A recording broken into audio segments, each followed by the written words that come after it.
Assalamualaikum warahmatullahi wabarakatuh. Selamat pagi anak-anak.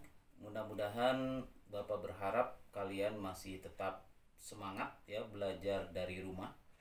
Nah, kita berharap dan berdoa mudah-mudahan pandemik COVID-19 cepat berakhir sehingga kalian bisa belajar bertatap muka di sekolah bersama Bapak dan Ibu guru. Anak-anakku sekalian yang Bapak banggakan, hari ini Bapak akan menjelaskan tentang sel elektrokimia. Nah, di dalam sel elektrokimia di sini terdiri dari dua macam. Yang pertama ada yang disebut dengan sel Volta atau sel Galvani. Yang kedua adalah sel elektrolisis. Nah, kedua sel elektrokimia ini melibatkan reaksi redok ya. Jadi di sana terjadi reaksinya reaksi redok. Nah, kita bahas satu persatu ya. Yang pertama tentang sel Volta. Apa itu sel Volta? Sel Volta adalah sel elektrokimia yang mengubah dari reaksi kimia diubah menjadi energi listrik, atau dari energi kimia diubah menjadi energi listrik. Nah, di dalam sel Volta reaksinya adalah spontan. Ya, artinya tanpa diberi energi, reaksi dapat langsung terjadi dan menghasilkan energi listrik. Itu yang dimaksud dengan sel Volta ya. Jadi mengubah dari reaksi kimia diubah menjadi energi listrik. Nah, di dalam sel Volta ada dua elektrode ya. Ada katode dan anode.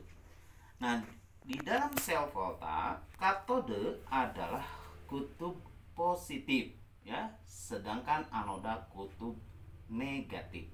Nah, ingat ya, di sel Volta ini cara menghafalnya kepan. Nah, apa artinya kepan? K-nya adalah katoda, P-nya positif. Jadi katoda positif, A-nya anoda, N-nya negatif. Jadi katoda positif, anoda negatif. Ya, jadi katoda positif ya di dalam sel Volta, anodanya negatif. Nah, di dalam katoda ya, baik di sel Volta maupun di sel elektrolisis, katoda itu adalah tempat terjadi reaksi reduksi. Ya, katoda tempat terjadi reaksi reduksi. Sedangkan di anoda tempat terjadi reaksi oksidasi, reaksi pelepasan elektron. Di sini reaksi penerimaan elektron. Ya, nah di sini juga bisa cara penghafalannya ya. Ingat krao. Nah, apa itu krao? Katoda reduksi ya, tempat terjadi reduksi. Anoda tempat terjadi oksidasi. Nah, ingat nih, krao, katoda reduksi, anoda oksidasi. Nah, ini perlu kalian pahami dulu ya. Jadi di katoda baik di sel Volta maupun elektrolisis, katoda tempat terjadi reduksi, anoda tempat terjadi oksidasi. Nah, kita akan pelajari di dalam sel Volta ya. Nah, rangkaian sel Volta awalnya seperti ini ya. Jadi ada dua tabung.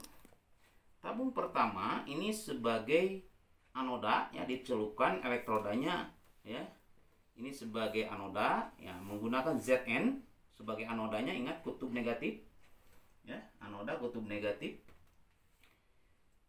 ya. Kemudian di dalam larutannya adalah larutan ZnSO4. Elektrodenya Zn, larutannya ZnSO4. Ini sifatnya elektrolit. Nah, jadi di sini terjadi nanti mengurai ya, ZnSO4 jadi Zn2+ SO4 2- ya. Jadi di sini di dalam larutan ini nanti ada Zn2+, ada SO4 2-. Nah, tuh ya. Nah, kemudian di tabung kedua ini sebagai katoda. Nah, dicelupkan ya, elektrodanya katoda sebagai katoda. Ya, katoda. Nah, katodanya menggunakan lempeng Cu ya, tembaga.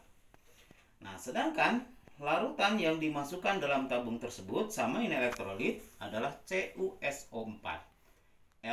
Elektrodanya katoda sebagai katodanya Cu, larutannya CuSO4. Nah, sama ini pun terjadi penguraian Cu2 plus SO4 2-min ya. Jadi di sini adalah ada Cu2 plus ya, SO4 2-min. Nah, tuh ya. Jadi larutannya itu. Nah, antara tabung 1 dan tabung 2 di anoda dan katoda dihubungkan oleh suatu tabung namanya jembatan garam. Jadi menghubungkan antara anoda dengan katoda. Nah, di sini di dalam jembatan garam berisi ini agar-agar dan garam. Nah, garamnya macam-macam, bisa KCl, bisa NaCl, bisa MgSO4 ya. Yang penting garam ya, sesuai kebutuhan ya. Nah, apa fungsi dari jembatan garam ini? Jembatan garam adalah untuk menyeimbangkan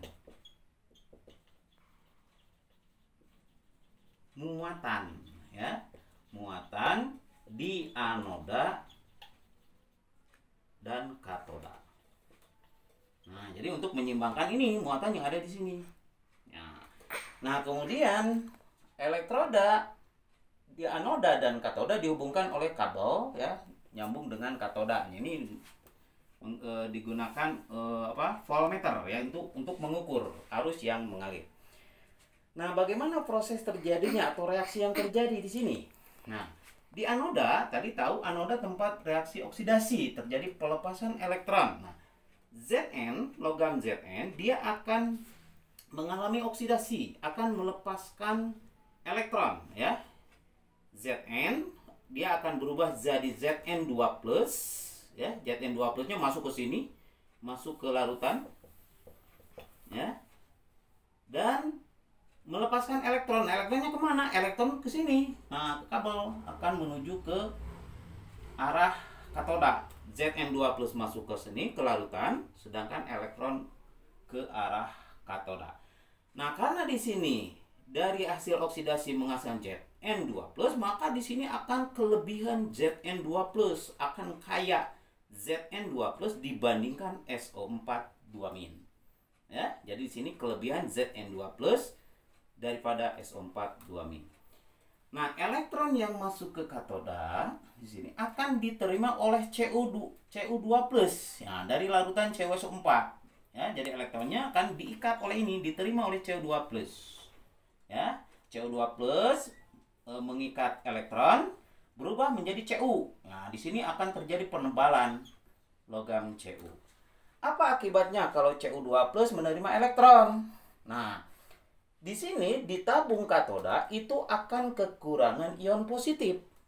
Ya, karena Cu2+-nya digunakan untuk mengikat elektron. Jadi yang banyak di sini adalah SO4 2-min.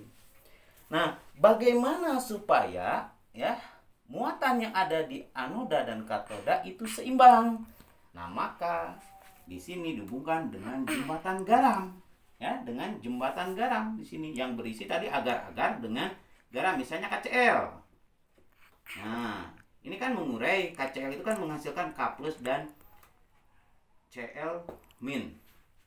Tadi di anoda di sini kan kelebihan ion positif, kelebihan Zn2+ dibanding SO4 2-min. Ya, sementara di tabung katoda ini kelebihan SO4 2-min karena Cu2+-nya digunakan untuk mengikat elektron. Nah, bagaimana supaya tetap muatannya? Nah, ini kan berarti di sini kekurangan ion negatif. Nah, maka Cl- masuk ke sini. Cl- masuk ke anoda untuk menyeimbangkan muatan negatif yang kurang. Sementara di sini di katoda ini kelebihan Cu2+, kekurangan Cu2+, ya, banyak SO4 2-min. Kekurangan Cu2+, nah akan diseimbangkan oleh ion K+ dari jembatan garam. Nah, masuk ke sini K+, Cl- masuk ke sini. Nah, sehingga kekurangan baik di anoda maupun di katoda ya, itu akan tetap seimbang ya, sehingga reaksi itu akan lebih lama langsung. Nah, itu kira-kira konsep kerja yang terjadi di dalam sel Volta. Nah, kita buat reaksi selnya yang terjadi di sel Volta tadi ini ya. Saya uraikan di sini. Nah, tadi anoda kutub negatif Zn kan mengalami oksidasi, melepaskan elektron. Nah, ini reaksinya seperti ini.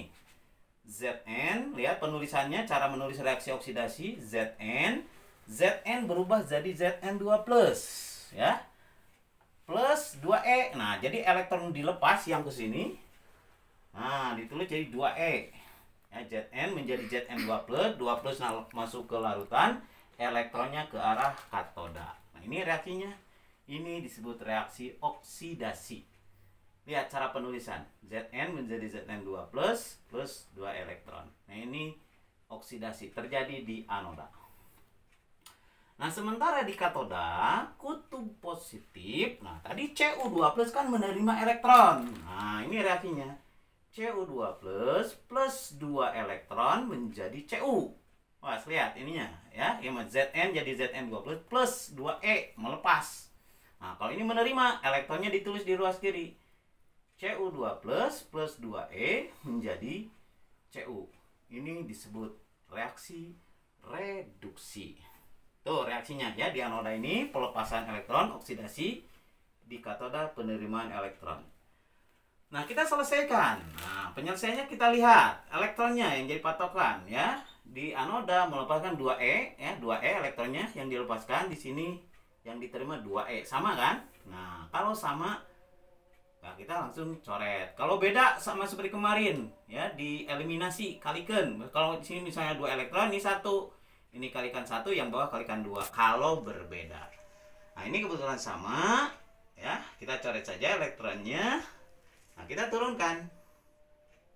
Yang tidak dicoret Zn plus Cu2+ menjadi Zn2+ plus Cu. Nah, ini disebut reaksi selnya atau reaksi redoknya yang terjadi di dalam sel Volta. Nah, lihat ini ya. Ini kan redok. Ya, kita hitung belok naik 0, positif 2, 0. Ini naik, lihat, naik. Ya, 0 ke positif 2 berarti oksidasi, ini turun. Nah, ini oks, ini red. Ini reaksi sel di dalam sel Volta. Ya, itu prinsip kerjanya. Nah, sekarang cara penulisan notasi sel. Nah, notasi sel. Bagaimana cara penulisan notasi sel? Nah, notasi sel secara umum penulisannya seperti ini, saya lihat. Yang ditulis lebih awal adalah anoda dulu. Nah, ingat anoda tempat oksidasi, jadi reaksi oksidasi dulu yang kita tulis. Hubungkan dengan 2 garis, ya. Hubungkan dengan 2 garis, ini menunjukkan jembatan garam. Ya. Lalu reaksi yang terjadi di katoda, tentunya reaksi reduksi. Ya, jadi anoda dulu kita tulis reaksi oksidasi, garis 2, kemudian reaksi di katoda, reaksi reduksi. Nah, kita coba terapkan. Ya, kita coba terapkan. Nah, ini yang ini tadi. Nah, ini. Ya, reaksi redoknya ini. Zn plus Cu2+ menjadi Zn2+ plus Cu. Nah, yang oksidasinya tadi mana? Ya, yang oksidasi adalah Zn ke Zn2+. Ya. Ini yang reduksi Cu2+ ke Cu. Nah, bagaimana notasi selnya? Nah, tulis dulu di anoda dulu. Berarti reaksi oksidasi dulu yang kita tulis ini. Ya, berarti Zn reaksi oksidasi dulu. Strip. Nah, ya Zn2+. Nah, ini oksidasi garis 2. Ya, jembatan garamnya. Lalu yang di katoda reduksi. Ini Cu2+ ke Cu. Cu2+ strip Cu. Nah, ini notasi selnya untuk reaksi redok ini. Zn strip Zn2+, ya, garis 2, Cu2+, strip Cu. Lalu contoh 2, lihat. Mg plus 2Ag, ya, plus menjadi Mg2+, plus 2Ag. Ya, sini juga ini yang oksidasi ini ya 0 ke positif 2, ini yang reduksi. Nah, berarti notasi selnya adalah ya yang oksidasi dulu berarti Mg strip Mg2 plus strip 2 Ag plus strip Ag. Boleh angka 2-nya mau dimasukkan, boleh 2Ag, ini 2Ag plus, ini 2Ag, boleh kalau mau dimasukkan. Tidak dimasukkan pun tidak apa-apa. Contoh 3. Nah, sekarang dari notasi sel dibuat reaksinya. Reaksi redoks bagaimana? Balikan ya. Di sini notasi selnya Ca strip Ca2 plus strip 2 Fe2 plus Fe. Nah, bagaimana kalau ditulis reaksi selnya? Nah, berarti Ca plus ya, reduksinya Fe2 plus menjadi Ca2 plus Fe. Nah, ini reaksinya. Ini yang oksidasi, ini yang reduksi. Ya, itu ya cara penulisan notasi sel. Ya, kita lanjutkan sekarang potensial elektroda standar atau dinotasikan dengan E0 ya. Nah, yang digunakan sebagai standar dalam mengukur potensial elektroda logam lain adalah hidrogen. Ya, jadi E0 hidrogen adalah 0,00 volt. Ini sebagai standarnya ya. Jadi mengukur logam yang lain standarnya adalah E0 hidrogen di 0,00 volt. Nah, nanti ada tabel potensial reduksi standar untuk berbagai logam. Nah, saya tunjukkan di sini ya. Tunjukkan di sini ya, kalian bisa buka di Google ya. Di sini ada tabel potensial elektroda standar beberapa logam.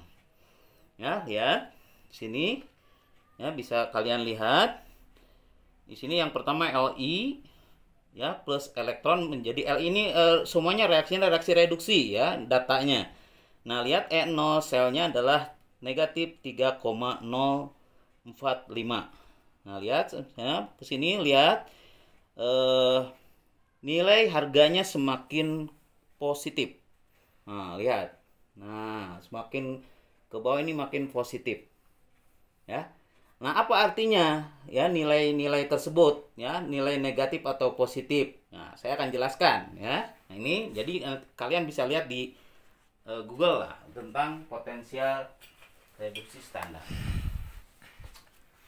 Nah, makin positif ya, makin positif, E0 sel makin positif, itu artinya logam tersebut makin mudah mengalami reaksi reduksi. Ingat, makin positif makin mudah reduksi.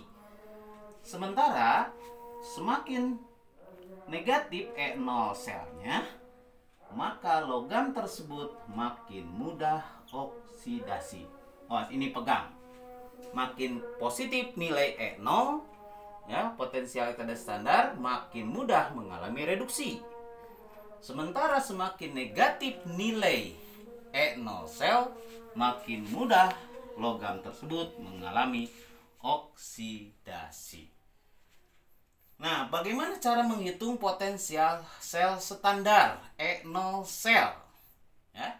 Nah, ini mudah, rumusannya ada ya. Menghitung E0 sel sama dengan E0 katoda dikurangi E0 anoda. Ya, jadi tinggal E0 potensial sel di katoda, jadi reaksi yang terjadi di katoda dikurangi E0 sel anoda. Nah, kita tahu katoda itu kan tempat terjadi reduksi, anoda tempat terjadi oksidasi. Maka rumus ini bisa juga ditulis E0 sel sama dengan E red kurangi E ya, E reduksi kurangi E oksidasi. Nah, ini rumusannya. Nah, nanti kita akan coba penerapan rumus ini untuk menghitung potensial sel. Nah, kita lanjutkan dulu ke kespontanan reaksi. Apakah reaksi dalam sel volta itu spontan atau tidak spontan? Ya, spontan artinya berlangsung. Kalau tidak spontan artinya tidak berlangsung. Nah, ini ada dua cara untuk kita memprediksi apakah reaksi itu spontan atau tidak spontan. Nah, yang pertama dilihat dari harga E0 selnya, ya.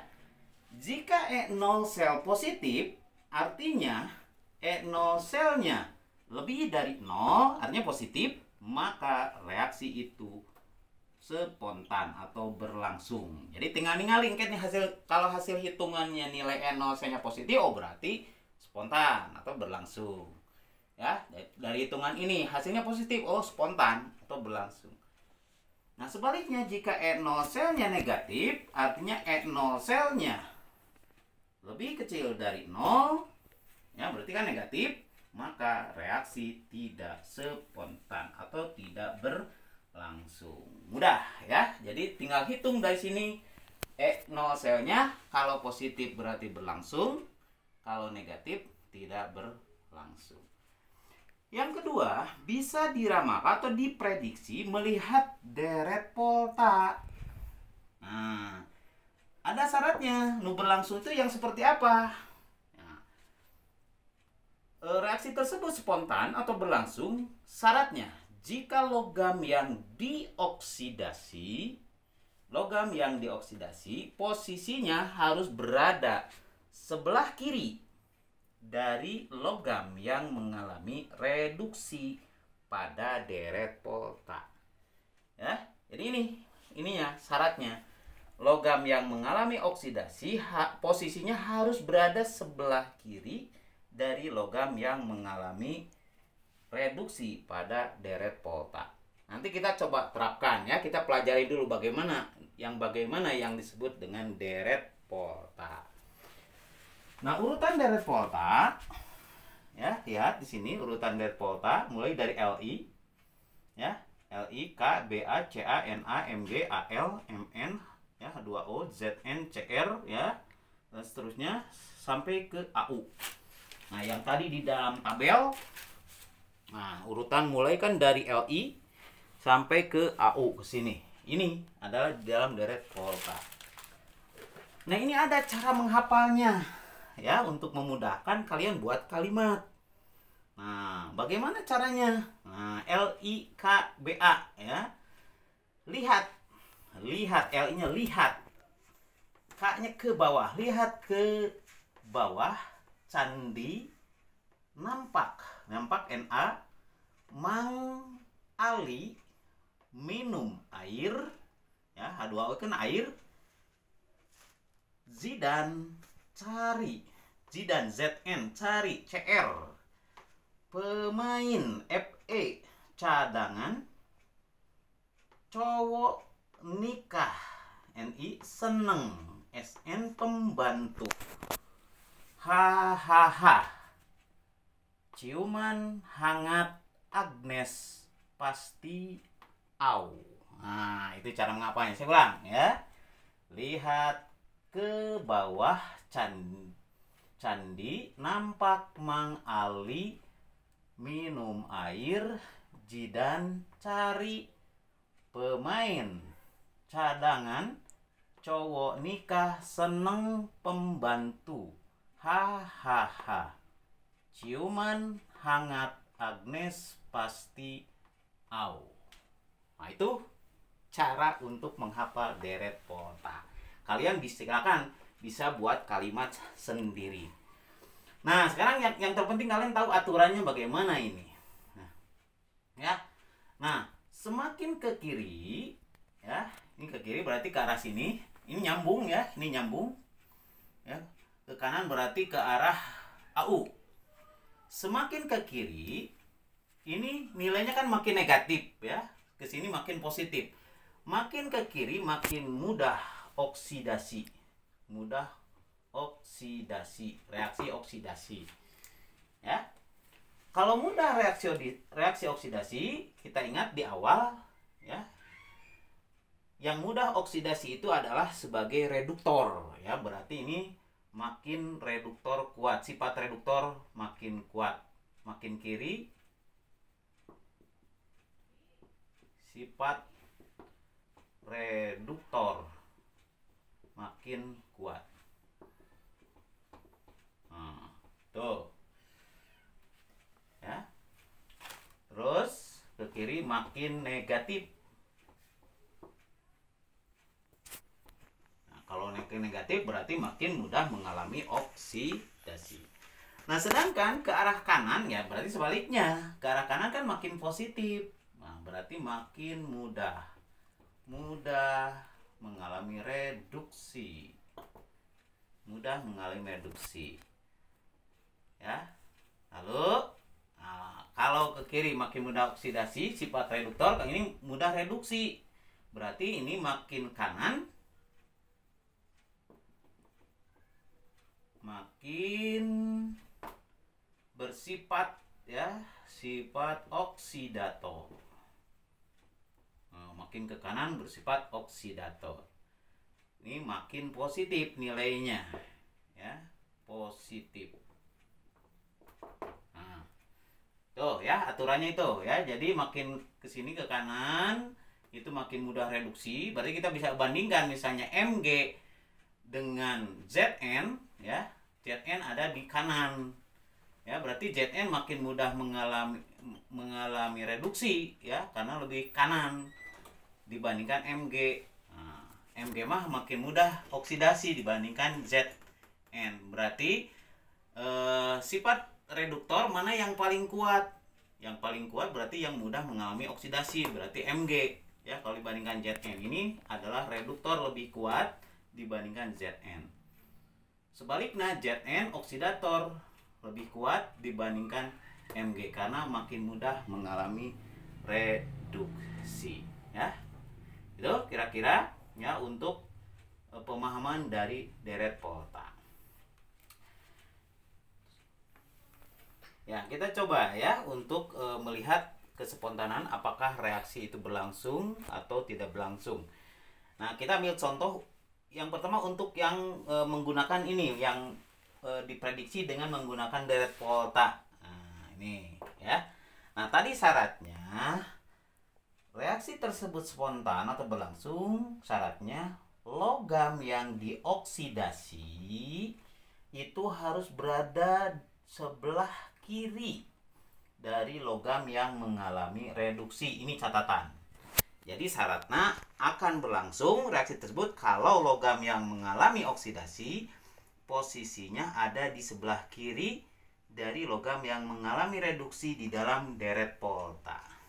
Nah, lihat contoh ini. Nomor 1 ya, Mg plus 2Ag plus menjadi Mg2 plus Ag. Nah, kita lihat nih yang mengalami oksidasi mana, lihat ya, kita cari aja biloknya. Ini 0 kan, ini positif 1, ini positif 2, ini 0 ya, berarti yang mengalami oksidasi Mg ya, mengalami oksidasi berarti Mg, sedangkan yang mengalami reduksi Ag plus ya, Ag yang mengalami reduksi.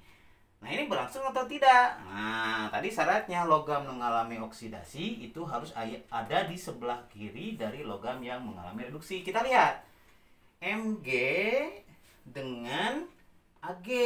Nah, ini betul nggak Mg yang mengalami oksidasi posisinya ada di sebelah kiri dari Ag? Ya. Nah, ini betul ya, ini ada sebelah kiri dari Ag. Ya, Ag kan ada di kanan. Ya, Mg ada di sebelah kiri.